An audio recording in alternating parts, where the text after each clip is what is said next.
ಕರುನಾಡ ಕಿರಣ, ನಾಡು ನುಡಿ ಸುದ್ದಿ ಸ್ವಾರಸ್ಯ.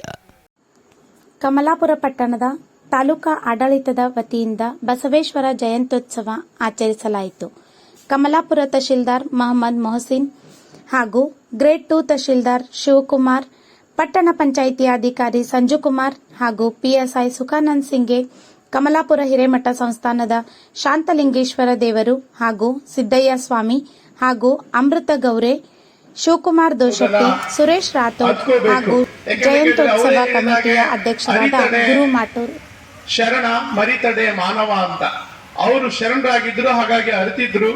ಆ ಸಮಿತಿಯು ಕೂಡ ಇವರನ್ನ ಅಧ್ಯಯನ ಮಾಡಿ ಸರ್ಕಾರಕ್ಕೆ ವರದಿ ಒಪ್ಪಿಸಿದಾಗ ಸರ್ಕಾರ ಏನ್ ಹೇಳ್ತು ಅಂತ ಕೇಳಿದ್ರೆ, ಬಸವಣ್ಣ ಕೇವಲ ಒಬ್ಬ ವಚನಕಾರರು ಅಲ್ಲ, ಬಸವಣ್ಣ ಕೇವಲ ಒಬ್ಬ ತತ್ವಜ್ಞಾನಿಗಳಲ್ಲ, ಬಸವಣ್ಣ ಕೇವಲ ಒಬ್ಬ ಚಳುವಳಿಗಾರರ ಅಲ್ಲ, ಬಸವಣ್ಣ ಸಿದ್ಧಾಂತಗಳ ಬಂಡಾಯಗಾರರ ಅಲ್ಲ, ಬಸವಣ್ಣ ಒಬ್ಬ ಸಮರ್ಥ ಆಡಳಿತಗಾರರೂ ಹೌದು.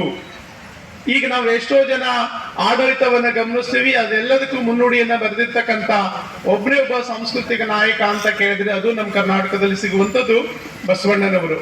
ಅಂತ ಬಸವಣ್ಣನವರನ್ನ ಸಾಂಸ್ಕೃತಿಕ ನಾಯಕ ಅಂತ ಮಾಡಬೇಕಾದ್ರೆ ಅವರೊಬ್ಬ ಸಮರ್ಥ ಆಡಳಿತಗಾರರು ಆಗಿದ್ದರು. ಹೇಗೆ ವಚನಕಾರರು ಅಂತ ಗುರುತಿಸ್ತೀವಿ, ತತ್ವಜ್ಞಾನಿಗಳು ಅಂತ ಗುರುತಿಸ್ತೀವಿ, ಚಳುವಳಿಯ ಮುನ್ನುಡಿಗಾರ ಅಂತ ಗುರುತಿಸ್ತೀವಿ, ಹಾಗೆ ಅವರೊಬ್ಬ ಸಮರ್ಥ ಆಡಳಿತಗಾರರು ಹೌದು. ಜೊತೆಗೆ ಅವರೊಬ್ಬ ಶ್ರೇಷ್ಠ ಅರ್ಥಶಾಸ್ತ್ರಜ್ಞರು ಕೂಡ.